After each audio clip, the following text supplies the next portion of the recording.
Hi, Kamala. How are you? I'm good, Josh. How are you? We're at different ends of the earth. We are. I'm in Boston and you are in Maui. Let me Right. introduce us.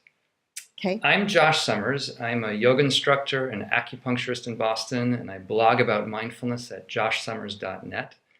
You are Kamala Masters. You're a guiding meditation teacher at the Insight Meditation Society. You are also co-founder of the Vipassana Metta Foundation on Maui, where you live. And you are one of the main editors of the new translation of the meditation book, The Manual of Insight, written by the late and very famous Burmese meditation master, Mahasi Sayadaw. So aloha and welcome. I'm very glad to be here and be as useful as I can. It's a pleasure. Yeah. So just to give the listeners an outline of what the topics we'll be covering, in this conversation we're going to be talking about the significance of Mahasi Sayadaw himself. And what we'll get into is that many might see this man, Mahasi Sayadaw, as really one of the, if not the grandfather of the modern mindfulness movement. Mm-hmm. And we'll also be looking at what his innovation was around practice. We'll be exploring some of the implications and even controversies around his map of experiences that happen for people when they practice in his style. And lastly, we'll sort of get into some topics around how you might recommend people work with this practice to maybe optimize the positive benefits of it, and maybe we'll just explore ways that this practice or even the map might potentially cause problems or be misused by students, or ways that you've seen them misuse it over the years. Uh-huh. Yeah. So that's the Tho- overview. okay. Did you want to? Those are all good areas to discuss and really important for this day and time. Yeah. Right.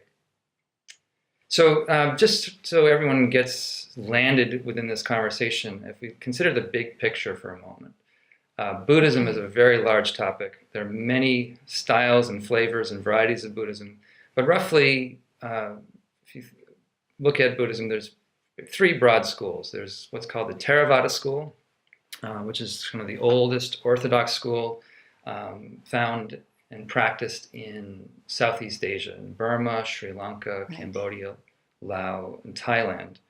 And then there are what are called the northern schools, Mahayana schools found in China and Japan, Korea, and into Tibet, as well as the Vajrayana school found in Tibet. And we're not going to be speaking really about the Mahayana, the Vajrayana, but focusing on a particular style of practice within the Theravada tradition found in Burma. Okay. And the tradition that we'll be looking at is part of this Burmese tradition that Mahasi Sayadaw was in. And Mahasi Sayadaw was a monk who lived in the 20th century, born in 1904, died in 1982. And he was really a significant teacher and a reformer in many ways. And I'd like to just start with that. Like, what about Mahasi Sayadaw was so significant, or what kind of reform did he bring to the practice with his teaching? What I know about him is more from a historical view in terms of his being part of the lineage of my Buddhist family. And so I want to talk about him with regard to that, because Mahasi Sayadaw was a teacher of two of my major teachers and my basic teachers in the practice that I've been in for the last almost 40 years. One of them is Anagarika Munindra, who was a monk for a short time under Mahasi Sayadaw. He was a very learned person with a lot of compassion and loving kindness. And then there is the late Upandita Sayadaw, who died just recently, a couple of months ago. And both of those teachers have passed away already. So I knew Mahasi Sayadaw's teachings through both of them. They were both very devoted to the way that Mahasi Sayadaw offered the teachings of the Buddha.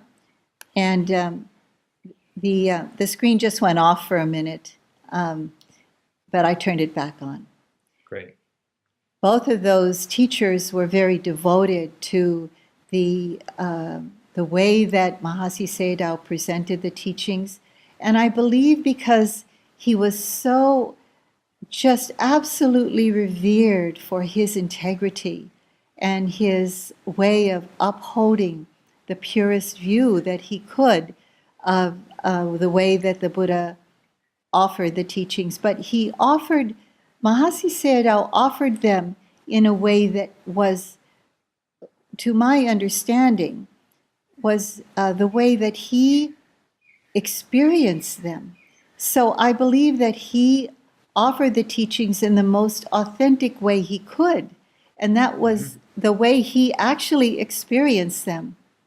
So I just want to say a little bit more about the various teachers in that particular lineage that I've experienced, because I've practiced with some of them, and I don't mention all of their names, but I have practiced under some of them when I was practicing with U Pandita. And each of those teachers presented the Dhamma in the way that they authentically experienced the Dhamma, which I have a very high regard and respect for. So each one is going to be a little bit different, but that doesn't mean that they're going kind of outside of the lineage. They're staying to their authentic experience, which was what was inculcated in me and other teachers that have been very influenced by Mahasi Sayadaw and the teachers that Mahasi Sayadaw had under him. For example, Joseph Goldstein, Sharon Salzberg, Steve Armstrong, all of those, my colleagues, you will see that we teach in very different ways, but they are authentic to the way we understood experientially the Dhamma. And so that was mostly what was inculcated in us, too. So that piece you just mentioned, you listed off these fairly well-known, at this point, Western meditation teachers, Joseph Goldstein, Yes. Sharon Salzberg, Steve Armstrong, yourself. Right. Right. These you're part of the group of teachers that really brought or exported or re-imported this practice to the West, bringing it to the United States and Europe. And that's part of what I was trying to get at with the idea that Mahasi is sort of the grandfather for this mindfulness movement that has come west, because the mindfulness practices that have been popularized by people like Jon Kabat-Zinn really are extracted right out of this core insight practice that Mahasi was teaching. Would you agree with that? I agree, yes. Yeah. And not only Mahasi Sayadaw, I must say, that Jack Kornfield and his personal relationship with Ajahn Chah and the way that it was handed down to him, that was all mixed in with it, in the way that the mindfulness movement has come to the West. So, of course, Jack is also very revered and has been influential in that. But he wasn't necessarily as deep into the Mahasi practice as some of us others. And I know that's what we're talking about today. Right. Yeah. Now, with my sense of one of the things that was kind of innovative about Mahasi was that, even before Mahasi, but that meditation itself, which is sometimes taken as to being synonymous with being a Buddhist or being a Buddhist practitioner, that actually meditation wasn't widely practiced by the large majority of people that would consider this self-identify as Buddhists. In some of these countries where Buddhist practice was much more devotional, or the monks that were Buddhists would spend more time maybe learning the teachings or preserving the teachings, but not necessarily practicing meditation per se. And that in Burma, in the mid-19th century into the early 20th century, there was this kind of energy that certain teachers like Mahasi Sayadaw brought to the Dharma to energize or re-energize practice around meditation. And it wasn't just for monastics either. And that's, I think, something that I would want to explore, because he sort of, to my mind, he was one of the first people that said lay people could get fully enlightened. Is that correct? Yes. Yes, he was one of the first who said that. There were others too, but we're talking about Mahasi Sayadaw here. He was one of the first who said that this can happen for lay people too. It doesn't have to be the teachings like of the suttas or of the Abhidhamma or any part of the Pali Canon has to be preserved only by the monastics, that it can be preserved actually in the hearts and the lives of lay people. Right. Right, and we'll link to this this article in the notes that are attached. But some scholarship recently has suggested and sort of indicated that this revival of practice amongst the lay people, particularly in Burma, was a direct response to the colonial threat imposed by British rule. That when the British took out or removed the Burmese king from the throne, the king was seen as the central axis of maintaining the Burmese position in the universe in a way, and without that, they feared that Buddhism and the Buddhist teaching would go extinct in a certain way. So that there was this re-energization around practice to preserve it. And I've been to Burma just once to practice there, and I visited Mahasi Sayadaw's main center in Rangoon.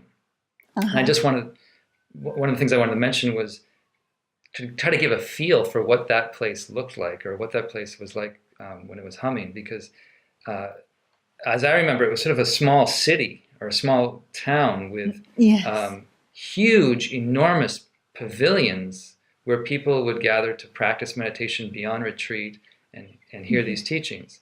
And so if you go to a meditation center in this country, maybe the Dharma hall might hold 100 people or so, but there it seemed like each pavilion could hold up to maybe 200 people sitting. Right. And then you have, pavilion next to pavilion. So it was really this sort of hive or colony of intense practice and devotion to this stuff that it's hard to get a feel for it if you haven't seen it. Yes, I've been there, and as you talk about it, it brings a lot of heart warmth to me, because when I would visit there and know that, this is the place of my grandfather teacher, and when I refer to him, it's not like some far off person. He's part of my ancestry, so it feels very close to me. And this is where people like Munindraji and Sayadaw Pandita and Ujjanika and Ulakana and Usasana and all those wonderful monks that I've met along the way and practiced in one way or another connected to. And also, people like Steve Armstrong have practiced there, and other people that are known in the Dharma in this kind of day and age, spreading the Dharma in the West.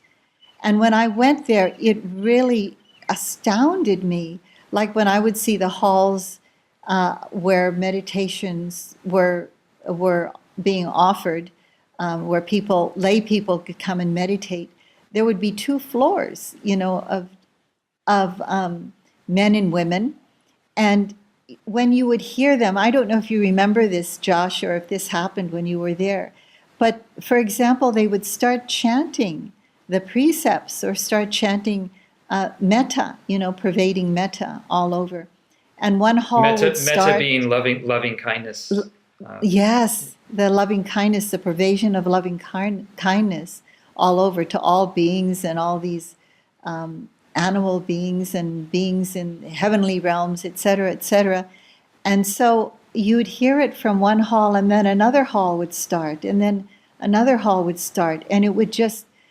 it's kind of like your hair would stand up on your body, and it would be like, whoa, this is really strong. And it's almost as if during those periods of time when I would hear that in there and in other villages and in the monastery that I was practicing in, it was as if in this militaristic society the power was in the people, and the power was in the Dhamma. And it just overcame everything. And so, and I'm not just talking about colonial times of how it shifted, but it's shifting even now in how I think the people feel the power of the Dhamma inside of their hearts in the big changes that are happening in Burma right now. And there's this ability to really go deep within and understand how the Dhamma is holding them through these difficult times. So I just wanted to bring that in because I really feel the closeness of that when I'm close to the Burmese people there. Yeah, no, I would like to reconnect or come back, return to that topic of kind of the power of the practice as it connects to social action, or because we can come to talk about this a little bit later. But Aung San Suu Kyi, as I understand, was a student of Sayadaw U Pandita, one of your teachers, and Sayadaw U Pandita was the lineage holder from or subsequent to Mahasi Sayadaw. Right. So yeah, it's a very relevant theme. But going back to the sort of the innovations around that Mahasi developed, it wasn't just lay people. It was also, I think, something that I wanted to bring out was the emphasis and possibility for women, because the women were not barred in the system from full awakening. That's right. And it's known that I've heard even from, my own teachers, directly or indirectly, that the women are the ones that can go the deepest, the fastest in terms of, understanding the depth of the Dharma and being transformed by it. Women, and younger women especially. Just a vocabulary check there for a second. You've been using the word Dhamma and Dharma, and those are two words interchangeably mean? Dharma. Dharma means the way things are on a momentary level and on a more universal level as well, Mm-hmm. The way things really are in terms of, we could get into this more deeply, but just understanding on an ever-deepening level of how impermanent things are, really how uncontrollable and impersonal things are, and just the fact of pain and suffering in our lives, and not ignoring that, but really facing that. Mm-hmm. And it also isn't it referring to the teachings that point out the way things are, that refer to the way things are? So it can be a little bit of a tricky term sometimes. It's the teachings, the Buddhist teachings, but it's also the sort of the experience that unfolds for you when you're applying the teachings. It has a few different uses, right?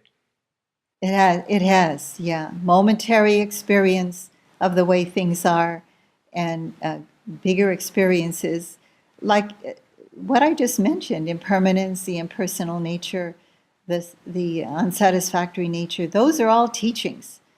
Right. And we understand that from an experiential viewpoint, not just because we read it in a book or because somebody says so and we agree with it. Right? Right. Yeah. Okay. So just to come back to Mahasi for a moment, we're talking about how he energized a style of meditation. And in the work, if we consider the full spectrum of meditation practices out there, it's a very broad and wide spectrum. There's all sorts of different styles of meditation. So we're not going to be covering those. But he did energize a style of practice known as insight or Vipassana. And maybe it would be helpful just to clarify how does Vipassana distinguish itself, or how does insight practice, what does Vipassana mean, and how does it distinguish itself from other forms of meditation? Because I think the basic practice is quite different from what the average person might conceive of when they think of meditation. Well, whereas most people think meditation is clearing your mind or getting into some transcendent bliss state or something like that. And Yes, there's a lot of that happening, which is good for people, calming the mind, having a mind that's able to, within that calmness, see things as they are much more clearly. And that's a step that Mahasi really energized is, yes, calming the mind is important. Being able to be still enough within to be able to have this clear view of what's going on within us and all around us too, but mostly within the mind-body continuum, to be able to see the depth and the refinement of impermanence, the refined view of impermanence from that point of depth, calmness, tranquility, concentration, equanimity. And so the ability to strengthen or to deepen calm, concentration, and equanimity to a point where the deeper understandings of impermanence come to one as an insight that's transformative, that sees the world from a very, very profound view, and that brings that view into the world and integrates it in our lives. Right. I definitely want to get into that territory. What are the experiences that one has when they undergo this kind of practice, this type of rigorous practice, and then how does that get integrated with, getting your kids to school and walking your dog and paying your bills? Right. But traditionally speaking, I think this speaks to part of the innovation that he developed. Traditionally, wasn't it true that when you would the normal prescription for meditation was to do something called shamatha, or calm, abiding, or tranquility practice, where you focus and get very deeply concentrated and develop some calm serenity first. And you do that for a long time, maybe several years, or go in intense retreats for a long time. And only after you get to certain stages of concentration or certain stages of deep focus do you then sort of graduate or transition to doing more of a Vipassana practice, where you're looking at investigating all types of phenomena, all types of experiences that you're having. There's sort of that shamatha first, and then when your teacher says you're ready, then you go to Vipassana, right? Right. But that's what I understand. Yeah, that was my sense. And then the Mahasi approach sort of said you can almost cut out all that labor of doing shamatha first, that you can just gain liberation by doing what's called dry, just straight Vipassana. Well, that's what Mahasi energized, as you call it. He energized that possibility because what he saw was this is a story that I've heard about him, that he saw that this would work with his own relatives, with people close to him, lay people, that he would teach them a way to have the continuity of mindfulness on changing objects, not just having one object, like what we call a kasina or a ball of color, or, for example, even staying on the practice of loving kindness, which we call Metta. Let me just interrupt you. Let me interrupt you for 1 second. So Sure. People that may not have as much meditation background, the word object in meditation means something specific. And Right. My understanding is an object is anything that you bring your attention to. So the breath could be a type of object that you focus on. That's usually a very common one people use in meditation. Right. But in this method, an object is any experience, right, that comes up in the senses. So it could be a physical sensation, it could be a sound, it could be something in the mind, like a thought or an image or a mood. And everything, you're in this practice, you're allowed to let your mind actually look at each of these objects in any given moment. That's right. So that's...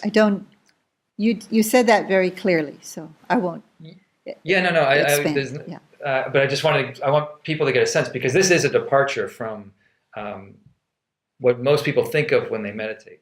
They think, oh, I need to focus on the breath, and if my mind moves off the breath, then I'm not really doing so well. Right.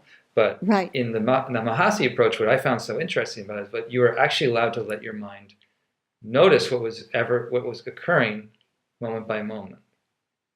That's right. And it may be a departure from what most people understand the practice to be, but it's not a departure from the Buddha's teachings, because the Buddha taught the 4 foundations of mindfulness.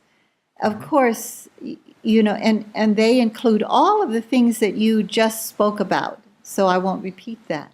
All the experiences of a human being that one has within one's body and one's mind, and even noticing it in others when it arises. And so it is not a departure from the Buddha's teachings. What Mahasi did was he saw that some people could open to that right away. And so, and maybe, I'm not sure, but maybe that's the way he authentically opened to it. And I'm not a scholar, like a lot of people are, a lot of my wonderful colleagues are in the Buddhist teachings. But I've been around enough to hear so many teachings of and suttas where the Buddha would not be teaching concentration to a potential, aspirant towards total liberation in front of him. And the teaching would be directly guided to that person depending on what that person's capabilities were. And sometimes people were not given concentration practice first.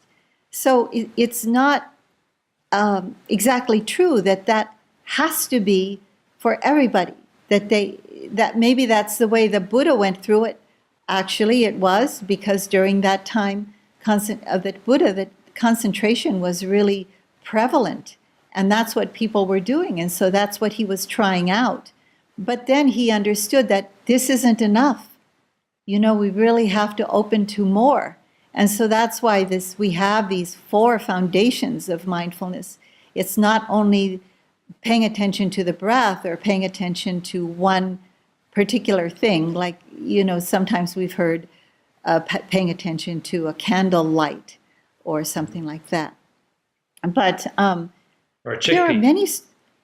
Pardon? Or a chickpea. Or a chickpea, okay. But there are many examples where, the Buddha would be talking to a goldsmith or to somebody who was very, worked with like white cloth, for example. There's so many examples where it wasn't that the Buddha taught concentration to that person, but he saw that that person was ready and was able to offer something else, and mainly just being mindful of what was going on. And so the Buddha introduced the 4 foundations of mindfulness. And so this is not something that's apart from what the Buddha's teaching. Mahasi Sayadaw is and has taught, and so did his teachers. Munindraji and U Pandita, those are my teachers, who taught the same thing.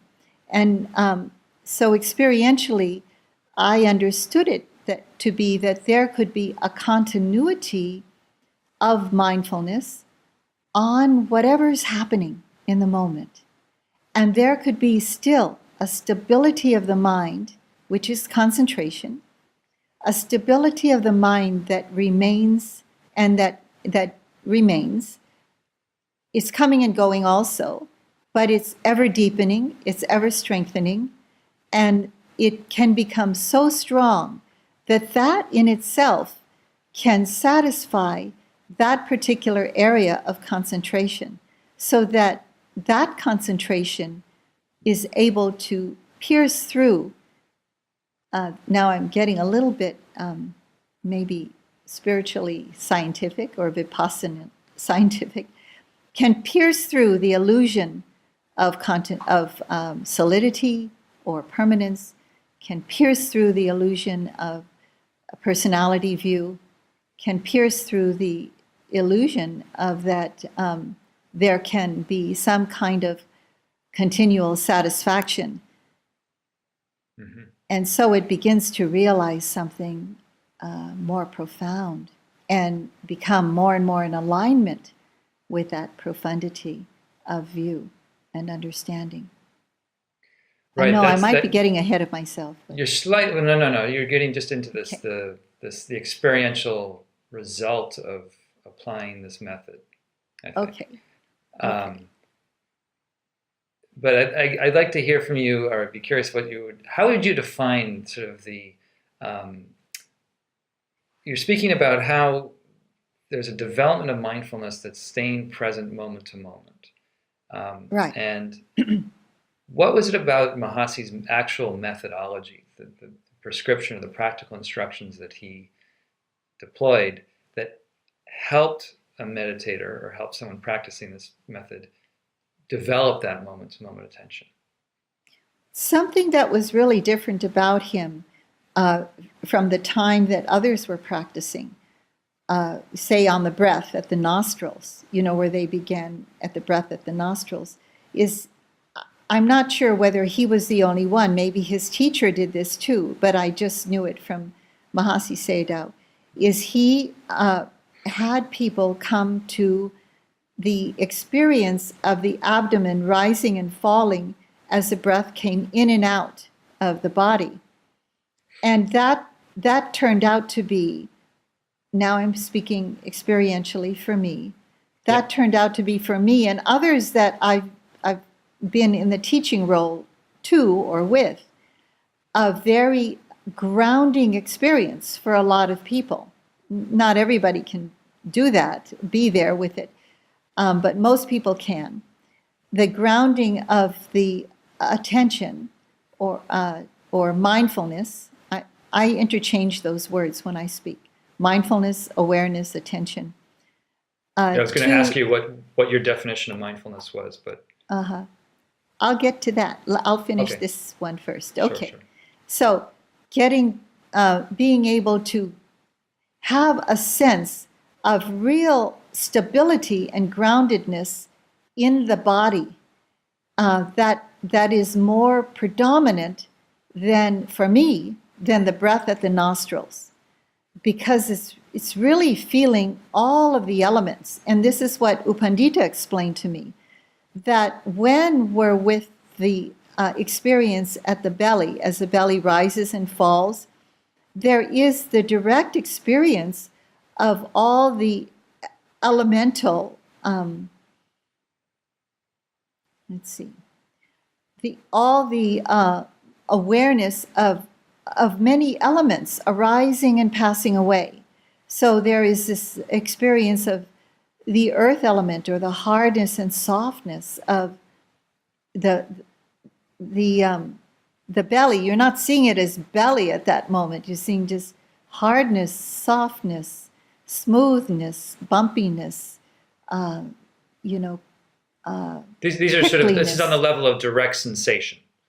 So direct sensation, where you're not in the conceptual view anymore. Or there might be the experience of heat and coolness and warmth, and you're not in the experience of, it's this temperature. It's below the experience of concept, you might say.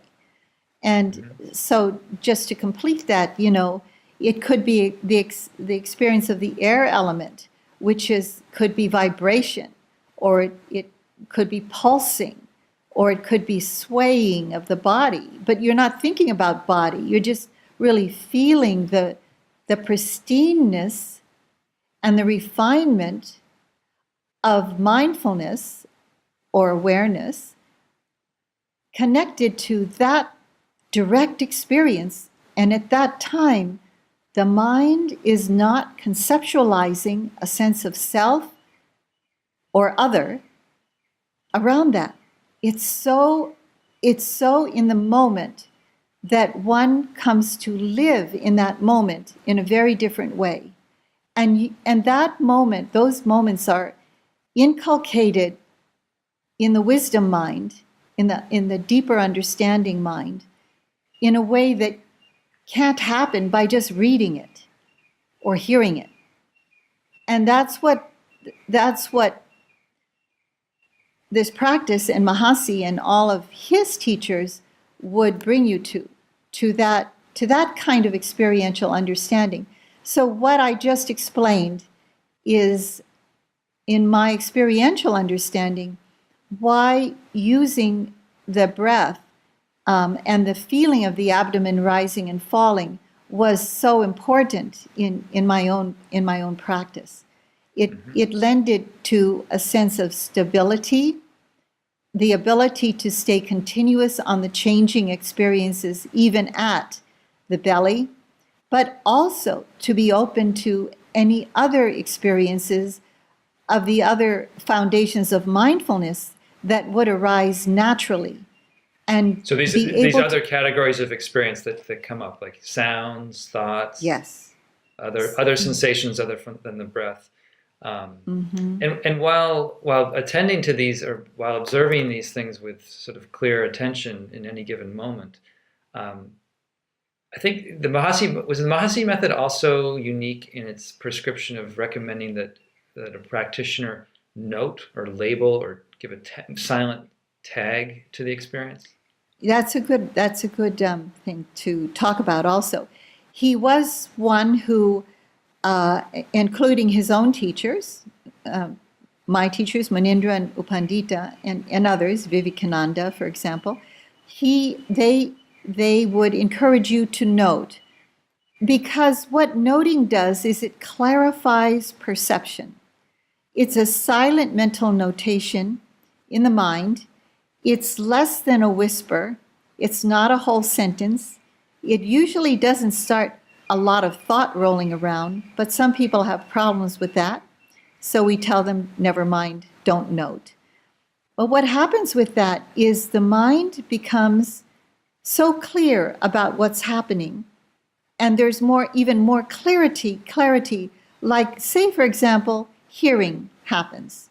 So conditions come together and hearing happens, and say there is a slight, quiet mental notation of hearing. So all the attention goes to that particular experience of hearing. We're talking about a micro moment, but those are really clearly seen, those micro moments. The attention goes to that particular experience because it is clarifying perception. So when you say the word, it's perception, and it's like a camera that focuses in on that particular momentary experience. So because of that, there is this refined ability to see the impermanence in that particular moment of hearing.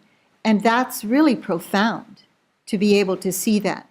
Now, I want to say that there comes a time in your practice when you just simply say to the teacher that noting cannot happen because the mind is happening, it's going so quickly that to note, it kind of slows it down. And it's heavy. It's like throwing a rock into a still force pool. So the teacher simply says, stop noting.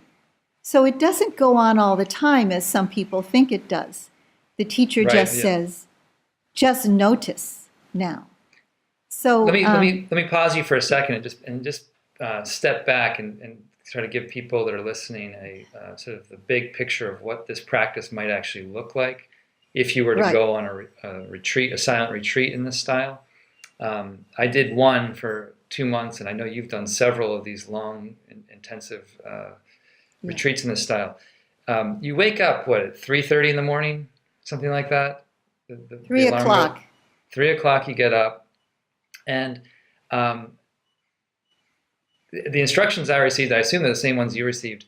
You're basically encouraged from the moment you wake up to start this noting exercise. this noting process. So it's not like you sort of gather your things or sort of daydream a little bit and then get yourself to the meditation hall and then start practicing.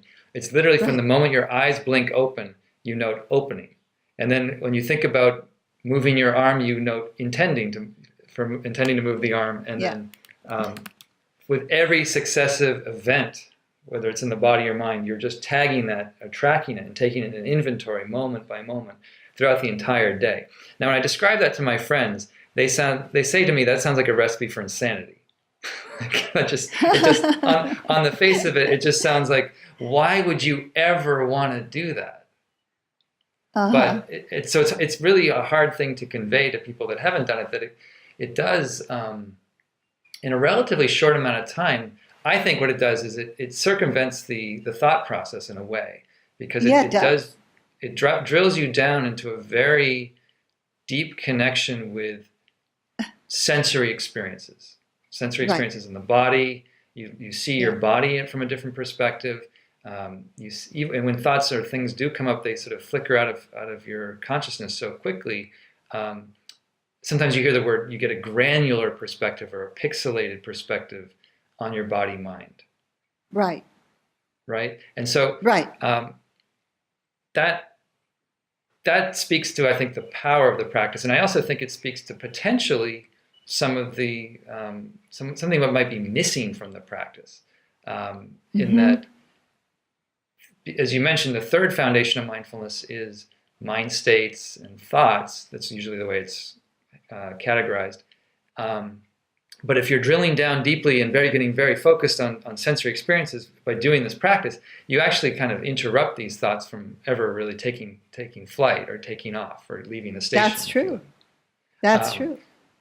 So there's one of the things that I've questioned about this system, even though I found it extremely powerful, was that there's a way that the experience you have while doing the practice is, in some ways, the experience is mediated by the practice itself, or the experiences you have are co-created by the practice, because the practice is a very strong practice in a certain sense, and it does give you this microscopic view of your experience. Whereas other styles of practice, don't necessarily get you into this kind of granulated, pixelated perspective. Okay. Yeah. I haven't practiced a lot of other practices, so, I'm more of a dilettante, I think. Yes. Yeah. Okay. Gone around.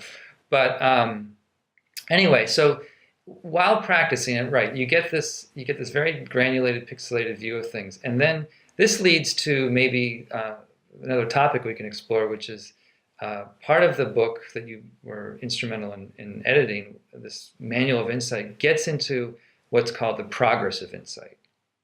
Yeah. And I'm not sure if Mahasi, I don't think he invented this. I think that the progress of insight, or these stages of insight or stages of development that people go through, was found in some of the commentarial texts, like in the Visuddhimagga, perhaps.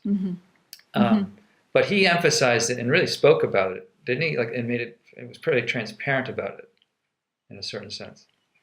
He did, because he could actually see it happening in people. So it wasn't that it wasn't that he was just copying what somebody said. But in order for him to write that, my respectful opinion of him is that he wrote what he knew from his own experience. And also that he saw that could be experienced by others if they followed a very particular way of handling their own practice. But, I do have to say that maybe using the word very particular isn't exactly the best description, because different people experience those stages in their own unique way. And sometimes people stay longer in certain stages. Sometimes, it can go very quickly. So everybody has their own unique way of experiencing them and also articulating them. Yeah. So just as we approach this topic, this might also sound strange to someone that doesn't have a lot of familiarity with it, because in the popular mindset around meditation, there's this kind of view that there's nothing to get, there's nowhere to go, this moment is enough. We're just not being judgmental of what's happening right now, and there's nothing to really attain or realize in a certain sense. And this whole path or this whole map of different stages kind of contradicts that view in a major way. That there's actually these discrete, somewhat, or as you're saying I think you're probably right that different people go through it in different ways. Yeah. But there are these sort of telltale markers that in this method they're able to discern, and then it leads to a particular realization at the end. So we're going to include a link to this, but Dan Harris, the ABC News commentator, on his podcast 10% Happier, interviewed Steve Armstrong, who was the collaborator with you on this manual. Right. And they, in their podcast, they go through a very detailed description. Steve describes in a very detailed description what each stage is like. But I wanted to sort of give a feel for the overall arc of that, and then sort of what the implications of that process is for somebody in their life. So correct me if I'm wrong. I'd love to hear your perspective on this. But my sense of, and I borrowed this from a teacher that I worked with named Kenneth Folk, who describes that there is this sort of arc. There's a slope where it's very hard in the beginning. And then there's a kind of a crest where it gets very pleasant, and then it gets very, very hard again. And then it kind of tapers off and bottoms out into some very pleasant, equanimous states. And then there's something sort of singularly unique that happens. So in the beginning, there's like lots of pain in the body, lots of maybe difficult mind states. But in the middle of this progress map, there's some very blissful, wonderful experiences that can actually delude you and to think that you might be enlightened, or that you've realized something, or that you're smarter than your teacher now, or something like that. And then there, on the other side of that high, on the other side of that high, there's this sort of really dark, difficult territory that are called the insight knowledges of suffering and despair and things like that. Sometimes called the dark night of the soul. I don't know if you like that language. But then it plateaus out into sort of a state of equanimity. Does that sound like a reasonable description of the overall trajectory to you? Yeah, I think that what you talked about are the kind of like watermark places in it, and within those places, people can experience all those experiences in their own unique ways. And say, for example, some people will go through like being in the equanimity stage. This is what they say. So I have to really be clear to you that that I'm not claiming anything for myself. So that's really important for me to say. You're not claiming any particular state of attainment. No. Is that what you mean? Yeah, that speaks to the fact that, I mean, some people use this model and do either self-diagnose, or they feel like they get a diagnosis or a confirmation from a teacher that they attain something, and then it does seem to, I don't know, I have mixed feelings about that. Me too. I have mixed feelings about it too. So, only a Buddha would really know. And I don't know any of the Sayadaws that I'm connected with that would confirm you, because they only allow you to listen to. There's a particular tape that if your teacher thinks that you may have understood something deeply, or gone through some kind of what they call path experience, that you would listen to something and you would really, at those times, that it would happen at those very deep times, that then you would listen to something. Your mind is really clear. If there's no tape available, then a Dharma talk would be given about it. And then you would look into yourself to see, has this been experienced? And so in those times when you're guided by those very kind of high bar teachers that have a very high bar, they would not affirm you. And if they did, that would be considered really inappropriate. Because, sort of a violation of a code, isn't it? Oh, really? It's a big violation of a code. And it's a violation of a code to think and proclaim yourself, So you used a while ago, you used the word attain, but then you shift to the word realize. So really, in this, I like to call it the process of insight rather than the progress of insight. I wish it would change. Those those words would change, especially in the West, because what we don't really attain anything. What we are doing is we're losing something.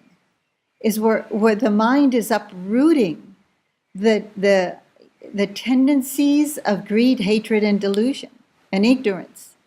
And so one of my teachers, Munindra, who is very close to me, like an uncle to me and my family, he'd say, it's better for us to think that we have not attained anything than we have attained something, because what we're really doing is we're losing those tendencies of greed, hatred, and delusion. And that is what's important in this whole process. So the measure... So losing things is a kind of attainment then, in a certain way. I'm being a little silly. I know. We like to use the word attainment. But if you think about it, it's like we're creating another sense of self when we think we've attained something. We're creating a sense of self that's spiritual, or that's a stream enter, or a once returner or a non-returner. And so people... Well, actually, you just use some interesting terms, which I know refer to what are called paths in this model. Right. Yeah. And so basically, again, leap in if I'm mischaracterizing this, but there are these 16 stages of insight knowledges that you experience, or these processes that you undergo while doing the practice. And then when you get through all 16, they categorize you, or the idea is that you have attained or completed a path. Is that right? Maybe. And that is a big that's left out in what this whole thing about the progress of insight that's going around. That maybe not. Maybe you haven't, because there are six areas in which you can think that you've attained something, but you're maybe just still being in equanimity or something. I want to tell you what U Pandita calls this six. I could only remember four, but what he calls oblivion, and oblivion. He calls them oblivion, where you think you have attained some. Now we're going to have to say something about cessation of body-mind, cessation of nama-rupa, which people think they have attained something at a certain stage, say nirvana, nibbana, some kind of enlightenment. But actually, what happens is that we could lose conscious awareness. That was one of them. So a teacher is really keen on what happened before and what happened after, this, whatever this non-experience is. And he really has to... So just to try to flesh that idea, or it's a difficult idea to get into, but at the end of this sort of these 16 stages, towards the end, there's an experience of what's called the experience of cessation, where Right. it's and I was reading in the book, I think, and I wrote it down somewhere, but it's the idea that the mind takes non-experience as its object. Yeah, yep. Hmm. Does that sound right? Yeah, And I don't know what can be said about it because there's nothing in that experience. right. Some people sort of describe it as a discontinuity, like you're there for one moment and then you realize you're back, but you knew because you're back that you weren't there prior. There was a discontinuity in experience where there was just a cessation, and Yeah. that seems to be the phenomenology of it, and it gets described as that the mind is taking nirvana or nibbana as an object. But it's really, I guess for me, what I'm interested in is what you're just getting at, is that it's what happens before and what happens after. And it seems in the literature, it seems that when people authentically, legitimately have this experience, there are certain changes or profound transformations that occur for that person that had the experience. Yes. So, see, where should we go now? I just wanted to complete those areas where cessation could be misinterpreted, you know. Right. No, I think that point. I get that point that the mind's sort of, you could say the mind's tendency to delude itself is endless, and you could think you have something, but be really not having it. And this is the skill of the teacher to be able to sort of track you over a longer period of time to see if maybe that shift did occur, or something did occur. There could be this moment of discontinuity, you say, which could be a faltering of awareness. Mm-hmm. It could also be where the mind is in, usually, right before these things happen, according to the way it's laid out, there's a lot of equanimity. And in that equanimity, there's a lot of neutrality. And in that neutrality, where there's neither pleasant nor unpleasant feeling, there's sometimes that can be interpreted that there's nothing happening, nothing happened. There can be a lot of rapture or ecstasy, where one can lose consciousness, and that's another lapse of consciousness. And another lapse of consciousness is when the mind momentarily goes to sleep and goes into, it's another Pali word. It's just, that means bhavanga. So there are ways, and it's really important to point this out to people, because there are quite a number of people going around that say they've attained something, but maybe they haven't. It's better to think that, okay, my path isn't finished. We still, what the teacher looks for is there still greed, hatred, and delusion in your mind? Mm-hmm. So they say that's why a teacher really looks at you for 5 years more, to see, is your mind really, is greed, hatred, and delusion starting to be uprooted? Is some of it majorly uprooted already? So it's what is absent from your mind rather than what you have attained. That's really important. That makes sense. I think so. This sort of segues into the topic around how does one skillfully, wisely work with this method and material that's presented in the Manual of Insight, because I've read it, and it's not an easy read, I should say, just to warn anybody. It's very technical, but it does create a conceptual model for what should be happening, and then it's almost hard to sort of distance or forget that. Like, once you've read it, it's hard to forget that you've read it. So right. you might be practicing, like, where am I on this, and is this really happening? And I know where I'm at, and my teacher doesn't know where I'm at, and my teacher doesn't even know about this map, and they're not on the right track. So, what are your thoughts about that? What's the best way to work with this, and what are some of the sort of problems that might develop from working with it? Well, it's important to have a teacher who, if you're interested in really taking this particular path, then to choose a teacher who you trust, who has gone through some of this path at least. I mean, at least through, the stage of equanimity. And the stage of And equanimity is fairly is what, 11th or 10th stage, I think. yeah, and actually towards the end. right towards the end, they call it the doorway to nibbana. That's what they call it. So at least has gone through that, so that a teacher would understand it experientially, not just from a book, and is able to name off all the stages, but who really could know it.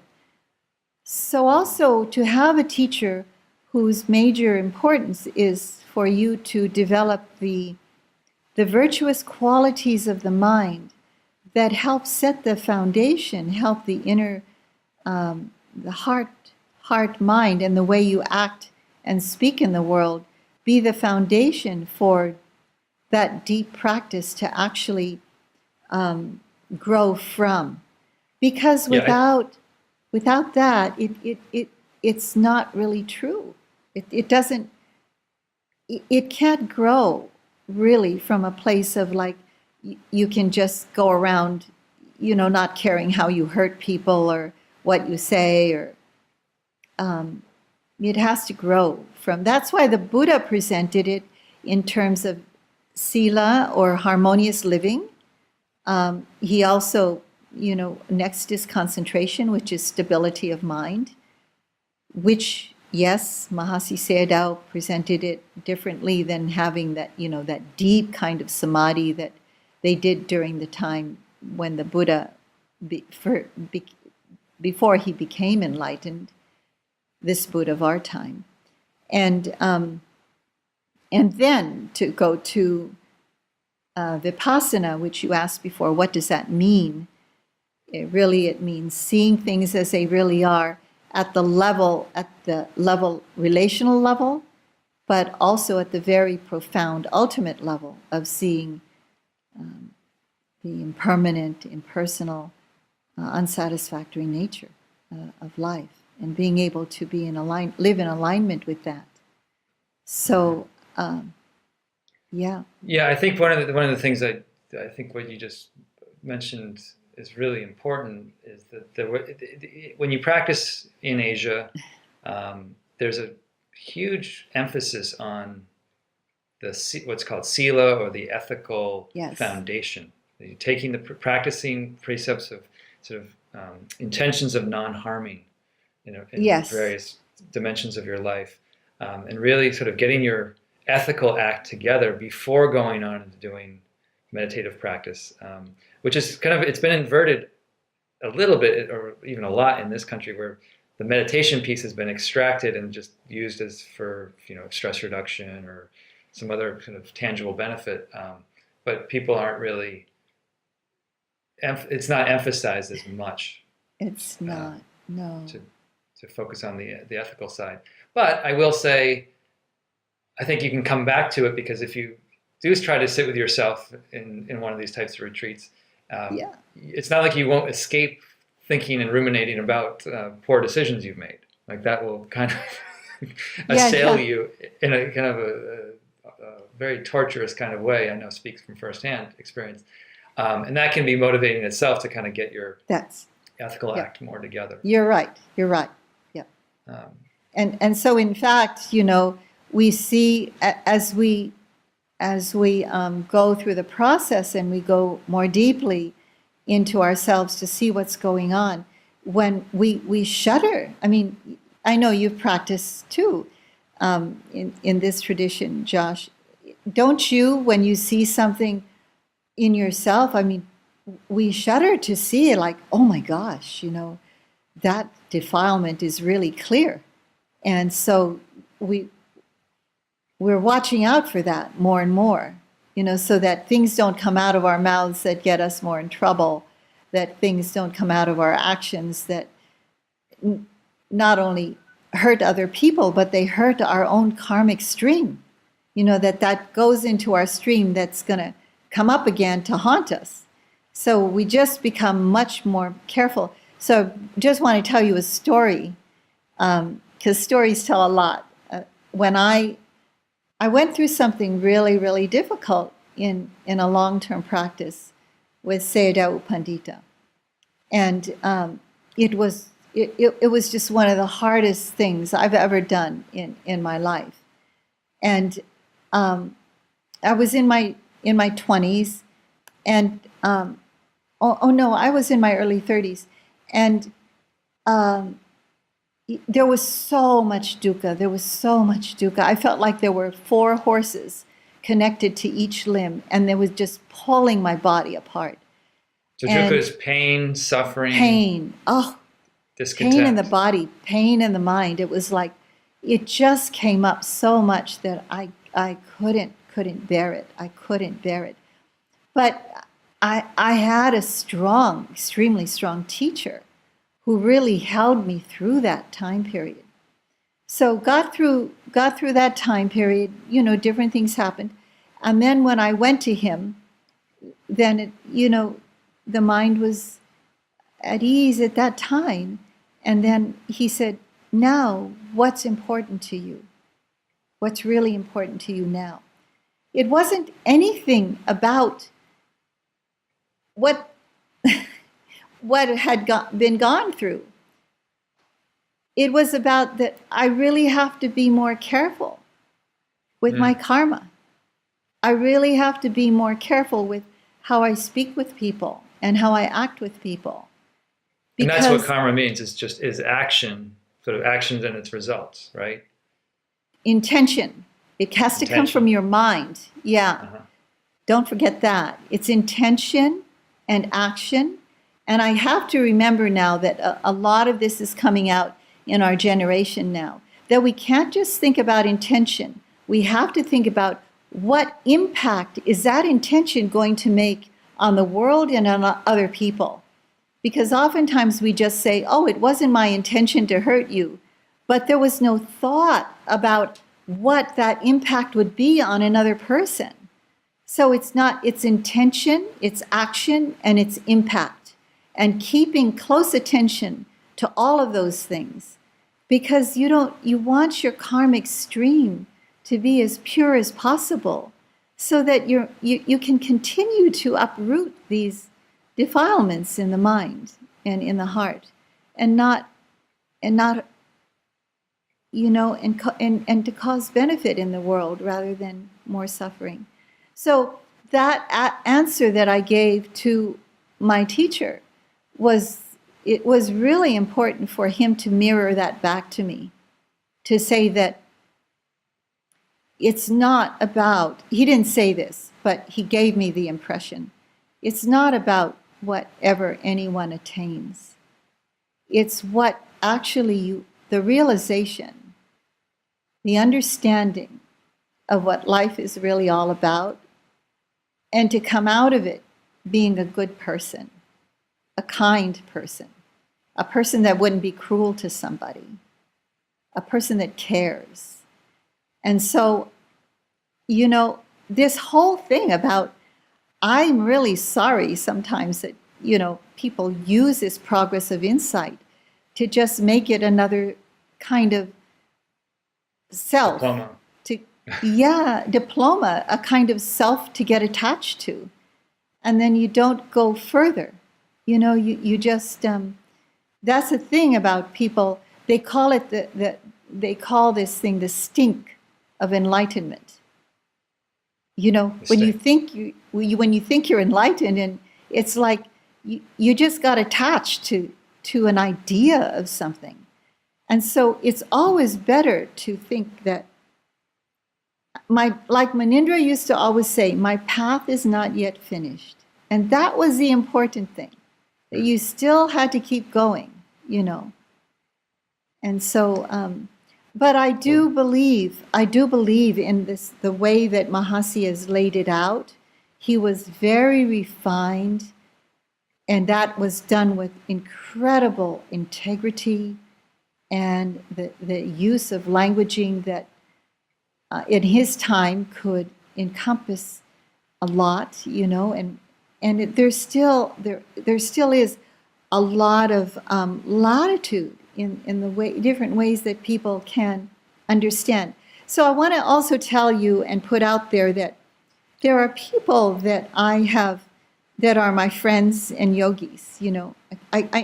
It's hard for me to call a person a student because I learned from them too. So I always say my friend and yogi that I have seen go through very incredible, profound moments and describe to me, moments of like, wow, that's really beautiful.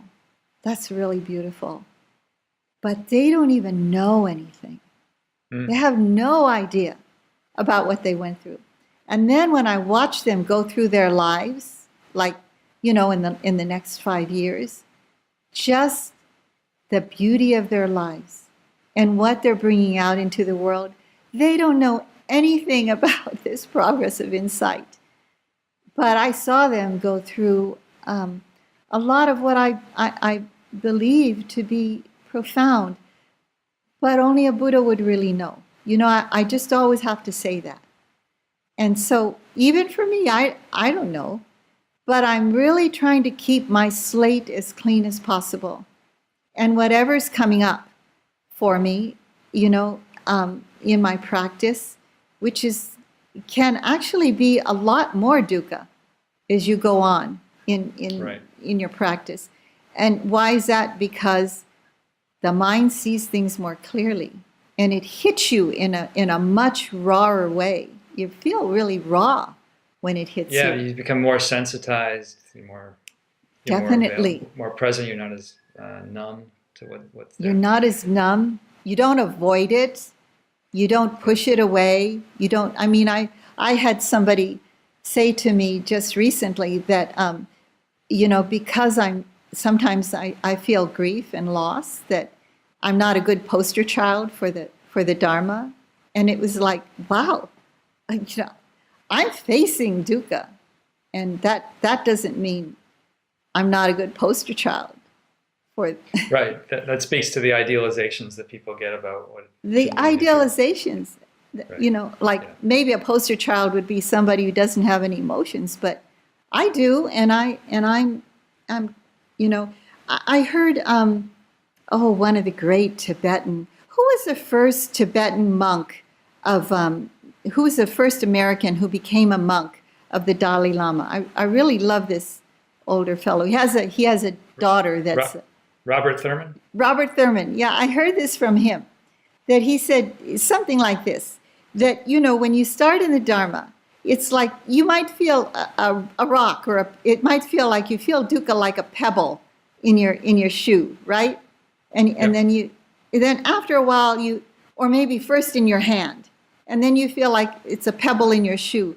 But after a while, you feel dukkha like a little tiny grain in your eye, and it really bothers you because it's so raw at that time.